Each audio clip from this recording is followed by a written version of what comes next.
dhugaadha galmi koo.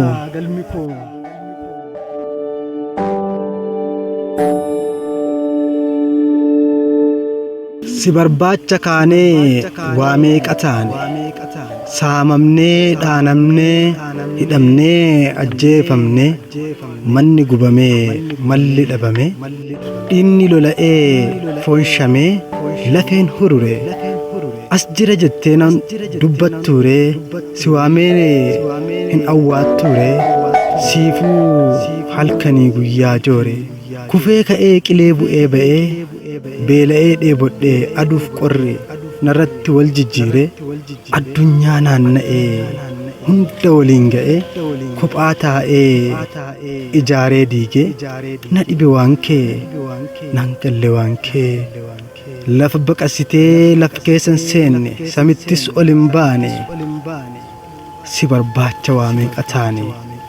Eenyu inni ati barbaaddu jettee na gaafachuun kee hin oolu. Dhugaadha reenni dhugaadha. Dhugaa eenyuun haalu, dhugaa shirrin awwaalu, dhugaan ilmoo waaqaa hin jiru kan isaan madaalu, hin jiru kan isa caalu. Isa kaa inni an barbaacha jooru, isa abdii boruu, isa utubaa jiru, ka isa caalu hin jiru.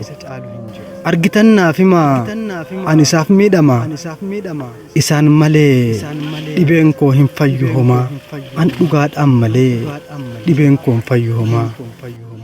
Hanga argadhu abdiin kutadhu, dadhabeen boqadhu, hin deeman dhaabbadhu, rakkoo yerootiifis bakka laadhu. Obsa galaa godhaa nurra tarkaanfadhaa, nuun jedhan dhaamsa gootowwanii, yoomuun dagadhu'an yaa dhalootan nana, atis dhugaaf jiraadhu, haqaaf dhaabbadhu, tokkummaa jabeeffadhu. Ilmaan Oromoo wal qixa jaaladhu, walii birmadhu, wal qabadhu, rakkoo kamuufuu gamtaan qoladhu.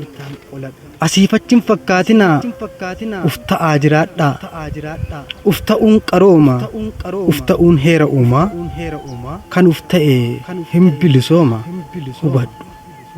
Irra deemi daandii dhugaa qabadhu, wal dhaga'i wal ta'ii, walii galii walii tolii, sa'aa namaa alaamanaan walii galaa. Walii galuu keessa jirti jaalalli, yoo san argamti dhugaanis. Bakka jaalalli jiru, bakka dhugaan jiru, jira rabbiin illee. Bakka dhugaan jiru, bakka jaalalli jiru, jira rabbiin illee. Warra dhugaa awwaalu, barana qarbiin illee, hin xallatti malee, hin cittu isiin illee. Oromoon galaana yaa'een cinne, isin hagin gilfattu nafxanyaa abdaariin finfinnee, hiddaan buqqifna tokkummaan itti marsinee, dhalootaaf dabarsinaa Oromiyaa bilisoomsinee, faajjii ol kaafnee mirmirsinaa, faajjii ol kaafnee mirmirsinaa. Dhugaadha galmi koo, dhugaa ulfina, sobni salphina, gadaan quufaa gabbina, yoo rabbi jedhee hojii biraatiin wal argina. Naaf kennaa yaada jajjabinaa, horaa bulaa deebanaa. Jaal Moosisaa Sabaa kun sagalee bosonaati.